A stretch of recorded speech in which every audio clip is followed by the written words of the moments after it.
You can have the best plan in the world, but when the world falls apart, plans do not matter.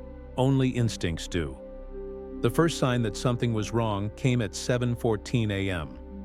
I was standing in my penthouse, coffee in hand, watching the sun rise over the Bay Bridge. My phone buzzed with a dozen notifications, news alerts, Slack messages, a frantic text from my assistant, Maya. "Ethan, call me. Something is happening downtown." "People are panicking," I frowned, scrolling through the headlines. "Mysterious illness spreads in financial district. Hospitals overwhelmed. City officials urge calm." I had seen panic before. Stock market crashes, tech layoffs, even the early days of the pandemic. But this felt different. The words violent attacks and unexplained aggression kept repeating. I turned on the TV. The news anchor's voice trembled as she described scenes of chaos. People running, blood on the sidewalks, police barricades failing. The camera cut to a shaky cell phone video. A man in a business suit lunging at a woman, biting her neck, as others screamed and scattered. I set my coffee down, my hands suddenly cold. This was not a hack. This was not a drill. I called Maya. She picked up on the first ring, her voice tight with fear. "Ethan, you need to get out. The streets are packed. People are losing their minds. I saw someone get attacked outside the building. He just started biting people." I tried to keep my voice steady. "Where are you now?" "I am in the lobby. Security is locking the doors, but people are banging to get in." "What do we do?" I glanced at the city below. Traffic was already gridlocked. Helicopters buzzed overhead. I had always prided myself on being prepared. Emergency plans, backup generators, a private security team on retainer. But as I watched the chaos unfold, I realized that all my planning might not be enough. "Stay put," I told her. "I am coming down." I grabbed my go bag from the closet. Satellite phone, cash, first aid kit, a pistol I had never fired outside a range. My heart hammered as I took the private elevator down, the numbers ticking by too slowly. The lobby was a war zone. People pressed against the glass, screaming to be let in. Security guards, my security guards, stood in a nervous line, hands on their weapons. Maya rushed to me, her face pale. "Ethan, we have to go. Now!" I nodded. "The car is in the garage. We will take the back exit." We moved quickly, ducking through service corridors. The sounds of the city, sirens, shouts. The distant crack of gunfire echoed through the concrete. My security chief, Marcus, met us at the garage, his jaw clenched. "Sir, the streets are blocked. We have reports of infected people attacking cars. We should stay here, fortify the building." I shook my head. "If we wait, we will be trapped. We need to get across the bridge, out of the city. Take the armored SUV. Maya, you are with me. Marcus, you drive." We piled into the vehicle, the doors slamming shut with a satisfying thud. The engine roared to life, and for a moment, I felt a flicker of hope. We were prepared. We had resources. We would make it. But as we pulled out of the garage, reality hit. The streets were a nightmare. Cars abandoned, people running, bodies on the pavement. The infected moved in jerky, unnatural bursts, their eyes wild. One slammed against our window, smearing blood across the glass. Maya whimpered. I gripped her hand. "Do not look. Just breathe." Marcus floored it, weaving through the chaos. We made it 3 blocks before the traffic became impassable. A city bus jackknifed across the intersection, flames licking at its windows. The infected swarmed around it, dragging people from the doors. Marcus cursed. "We cannot get through." I scanned the map on my phone, my mind racing. "Take the side streets. Head for the marina. We will try for a boat." As we turned down a narrow alley, a group of survivors flagged us down, waving desperately. Marcus hesitated. "Do we stop?" he asked. I looked at their faces. Fear, hope, pleading. I thought about my own family, safe in another state. I thought about the responsibility I had, not just to myself, but to the people around me. "Keep going," I said quietly. "We cannot help them." Maya looked at me, her eyes shining with tears. I could not meet her gaze. We pushed on, the city closing in around us. Every block brought new horrors. Crashed cars, burning buildings, the infected tearing through crowds. My hands shook as I realized how quickly everything had fallen apart. Money, power, connections, none of it mattered now. All that mattered was survival. But as we rounded the next corner, a barricade of abandoned cars blocked our path. The infected were closing in, their screams echoing off the walls. Marcus slammed on the brakes. We are trapped. I looked at Maya, at Marcus, at the chaos outside. My mind raced, searching for a way out. And then, from behind us, I heard the sound of gunfire. Close, too close. Sometimes the living are more dangerous than the dead. In the chaos of the outbreak, trust becomes a luxury and a risk. The gunfire behind us was sharp and deliberate, echoing through the narrow alley. I ducked instinctively, pulling Maya down with me as Marcus peered through the rear window, his hand hovering over his pistol. A black pickup truck screeched to a halt behind our SUV. 4 men in tactical gear spilled out, rifles raised, eyes scanning the street. For a split second, I thought they might be police or National Guard. But their uniforms were mismatched, their faces hard and desperate. One of them shouted, "Get out of the car! Now!" Marcus hesitated, but the man fired a warning shot into the air. The sound was deafening in the confined space. I felt Maya trembling beside me. "Do what they say," I whispered, my voice barely steady. We climbed out, hands raised. The men surrounded us, weapons trained. The leader, a tall man with a scar across his cheek, looked me up and down. "Nice ride. You got supplies in there?"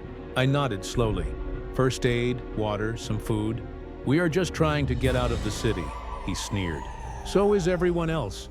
But not everyone has an armored SUV and a private security detail." "Who are you?" I hesitated. For the first time in my life, I was afraid to say my own name. But lying would not help. "My name is Ethan. I run a tech company." "We are not a threat. Please just let us go." He laughed, a harsh, ugly sound. "A tech CEO? Figures. You people always think you can buy your way out." Marcus stepped forward, his voice calm but firm. Grateful. For the first time, I felt the weight of responsibility. These people were counting on me. "We do not want trouble. Let us pass, and we will not bother you." The leader's eyes narrowed. "You do not get it. There is no passing anymore. There is only surviving. And right now you have what we need." He motioned to his men. They began rifling through our SUV, tossing out bags and gear. One of them found my go bag and grinned, holding up the pistol and the stack of cash. "Look at this. Guy thought he could bribe the apocalypse." The others laughed. I felt a flush of shame and anger. All my careful planning reduced to a punchline. The leader turned back to me. "You got any other weapons?" I shook my head. "Just that one. Please, we need to get to the marina. There might still be boats." He cut me off. "You are not going anywhere. Not unless you have something to trade." I glanced at Maya, her eyes wide with fear. I thought about offering money, but I knew it would be useless. These men wanted power, not paper. Before I could answer, a scream echoed from the end of the alley. The infected had found us. They poured in, stumbling and snarling, their eyes wild with hunger. The men spun around, firing into the horde. The gunfire was deafening, the air thick with the smell of gunpowder and blood. Marcus grabbed my arm. "Now run!" We bolted, ducking behind the SUV as the infected swarmed the gunmen. I heard shouts, curses, the wet sound of teeth on flesh. I did not look back. We sprinted down the alley, Maya gasping for breath beside me. My heart pounded in my chest, every muscle burning. We burst out onto a side street, nearly colliding with a group of terrified civilians. A woman clutched a crying child, her face streaked with tears. An older man limped along, blood soaking his pant leg. They looked at us with desperate hope. "Please," the woman begged. "Help us.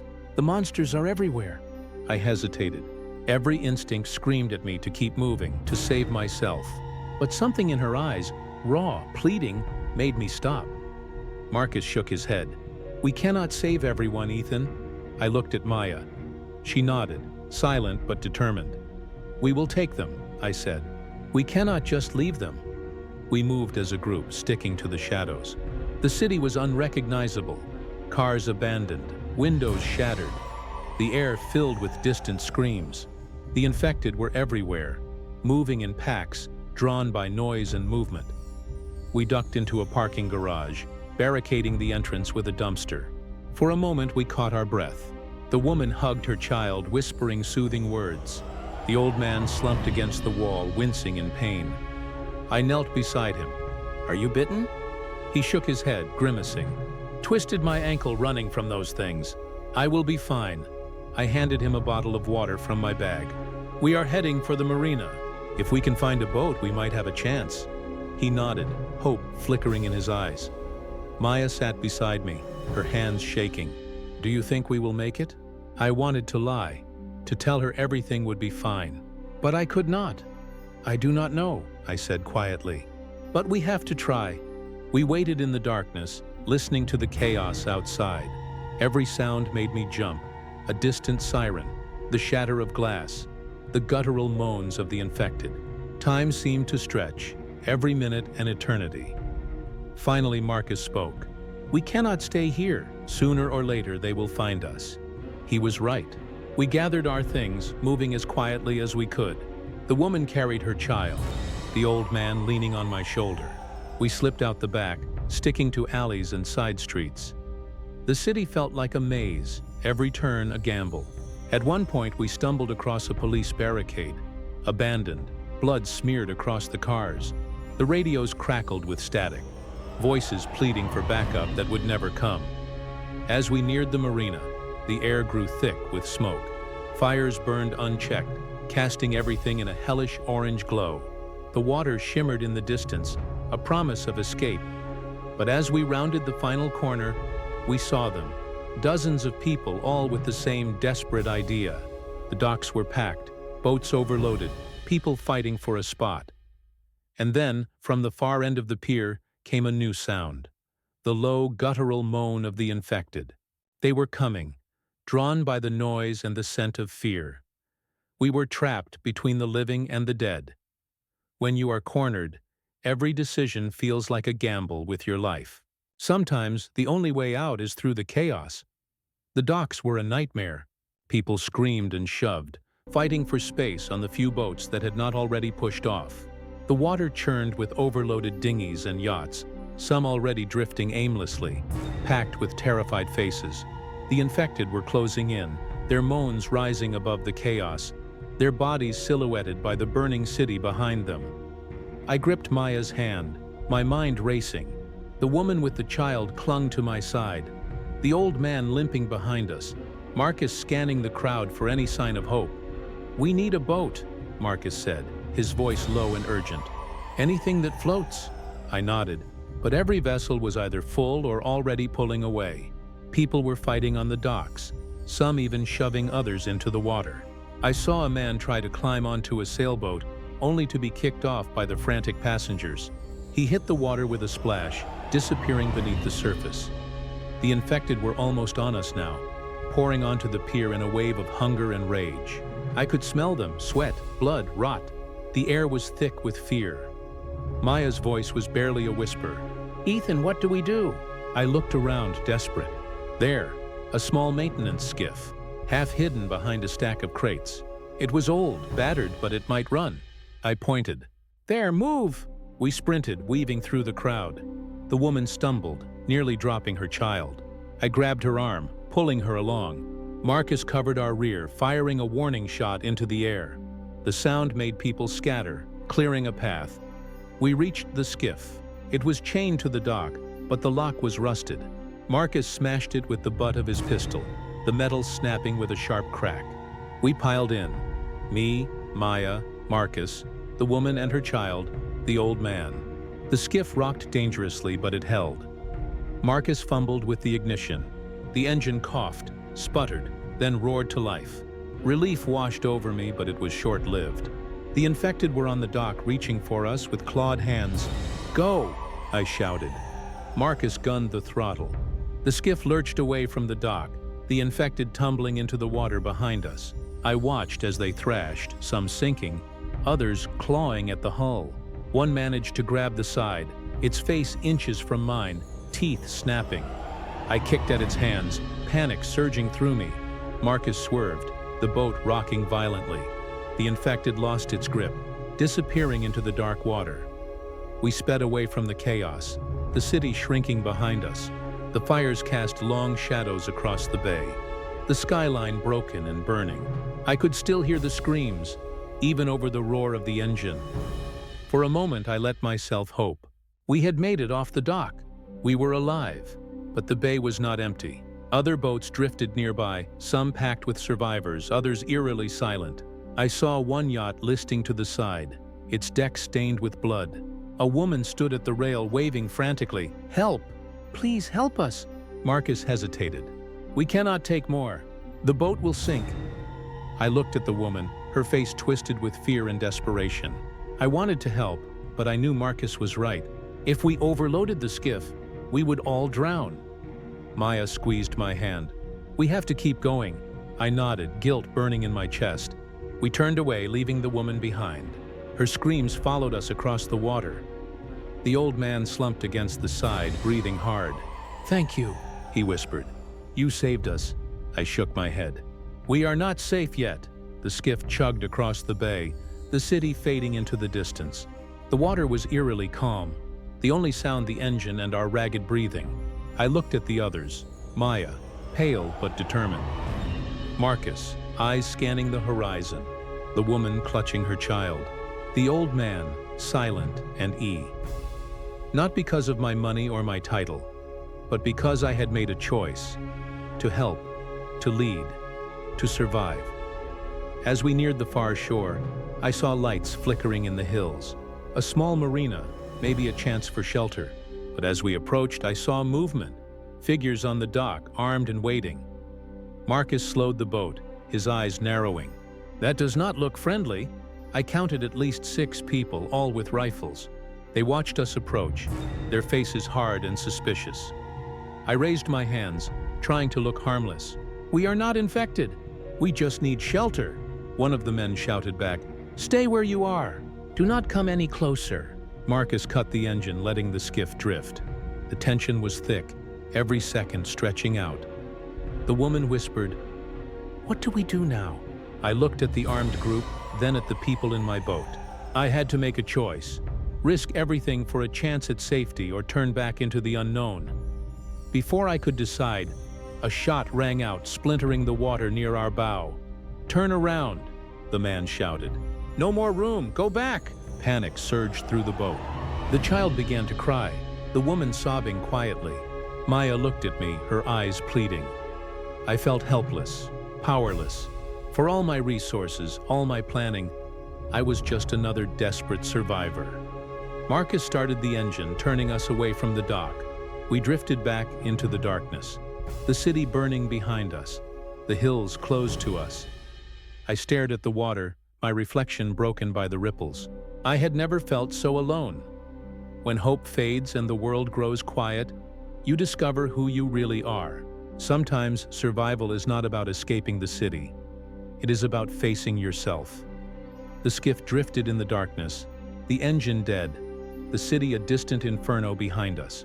The only sounds were the gentle slap of water against the hull and the quiet sobs of the woman holding her child. I stared into the blackness, my mind racing, my heart pounding with fear and regret. Marcus tried the ignition again. Nothing.